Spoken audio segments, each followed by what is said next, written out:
Welcome to Chitra's tailoring. தைக்க தெரிஞ்ச எல்லாரும் தெரிஞ்சிக்க வேண்டிய சில தையல் குறிப்புகளை பார்க்கலாம் வாங்க. இது சிலர் ஊசியில் நூல் கோக்குறதுக்கு ரொம்ப கஷ்டப்படுவாங்க. மிஷினில் நூல் கோக்குறதுக்கு நீடில் த்ரெட்டர்னு இருக்குது. நீடில் த்ரெட்டரை வச்சு நம்ம ஈஸியாக நூலை ஊசியில் கோத்துடலாம். மிஷினில் நூல் கோக்கும் போது லெஃப்ட் சைட்லேருந்து கோப்போம். ஆனால் அந்த த்ரெட்டரை ரைட் சைடு ஊசியோட ஹோலில் நம்ம உள்ளே போட்டுடணும். போட்டுட்டு இந்த நூலை அந்த ரெண்டு கம்பி மாதிரி கொடுத்துருப்பாங்க. அந்த கம்பிக்கு இடையில் நம்ம அந்த நூலை உள்ளே போட்டுட்டு அப்படியே அந்த பிடிச்சி பண்ண இழுக்கிற மாதிரி இழுத்தோம் அப்படின்னா நூல் ஊசியில் கோத்துரும். ஈஸியாக கோத்து முடிச்சிடலாம். இதே போல் தான் நம்ம கை ஊசியிலையும் இந்த நூலை கோக்கணும். கை ஊசியில் இந்த நூலை கோக்கும் போது நீடில் த்ரெட்டரை லெஃப்ட் கையில் வச்சுக்கணும். அப்போ தான் நூல் கோக்குறது ஈஸியாக இருக்கும்.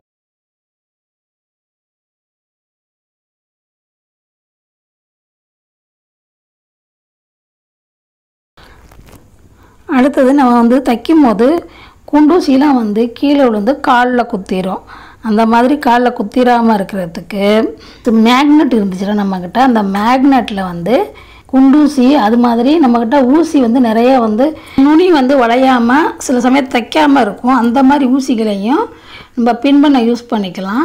நான் அதுபோல் நிறையா குண்டூசியும் ஊசிகளையும் இது மாதிரி மேக்னெட்டில் வச்சுட்டு அதை மிஷினில் நம்மளுக்கு எந்த இடத்துல வேணுமோ முன்னாடி வேணும்னா முன்னாடி வச்சுக்கலாம். முன்னாடி வச்சா கையில் குத்திரும் அப்படின்னு நினச்சிங்கன்னா இந்த மாதிரி சைடில் கூட வச்சுக்கலாம்.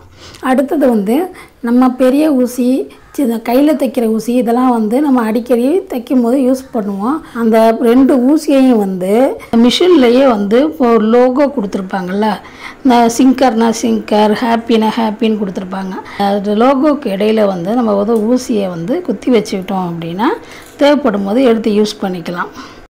அடுத்த டிப் என்னன்னா, ஒரு தடவை தைச்சி முடித்தோடனே அந்த பாபினில் இருக்க நூலை வச்சுட்டு அதோடைய அடுத்த நூலை போட்டு தைக்கக்கூடாது. பாபினில் நூல் அதிகமாயிரும். தைச்சி முடிச்சிட்டோம் அப்படின்னா அந்த நூலை பாபின்லேருந்து அந்த நூலை நூல் கட்டுலையே சுற்றி வச்சிடலாம். சுற்றி வச்சிட்டோம் அப்படின்னா ப்ளவுஸுக்கு ஹெம்மிங் பண்ண கொக்கி தைக்க இதுக்கெல்லாம் யூஸ் பண்ணிக்கலாம்.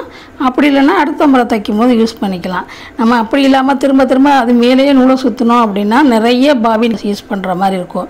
இது மாதிரி தைச்சோம் அப்படின்னா 1-2 பாபின் போதும். அடுத்த டிப் என்னன்னா, நம்ம ஒரு கலர் நூல் போட்டு தைச்சிட்டு இருப்போம். அந்த நூல் தைச்சி முடிச்சிட்டோம் அப்படின்னா நம்ம ஏற்கனவே போட்டிருக்கோம் இல்லைங்களா, அந்த நூலை நம்ம கட் பண்ணிவிட்டு அதிலே அடுத்து நம்ம என்ன கலர் நூல் தைக்க போகிறோமோ அந்த நூலை ரெண்டையும் சேர்த்து இப்போ நான் போடுற மாதிரி முடிச்சு போடுங்க. முடிச்சு போட்டு முடிச்சுக்கு முன்னாடி லைட்டாக கட் பண்ணி விட்டுருங்க. கட் பண்ணி விட்டுட்டு ஊசியிலேருந்து நூலை வெளியில் எடுத்துடணும். ஏன்னா ஊசிக்குள்ளார முடிச்சு இருந்ததுன்னா போகாது. அதனால் ஊசியிலேருந்து நூலை எடுத்துட்டு அப்படியே அந்த ஊசிக்கு மேலே இருக்க நூலை அப்படியே பிடிச்சி இழுத்தோம் அப்படின்னா அடுத்த நூல் வந்துடும். நம்மளுக்கு ஈஸியாக நம்ம மிஷினில் நூல் கோத்தரலாம். அடுத்த வீடியோவில் சந்திப்போம். நன்றி, வணக்கம்.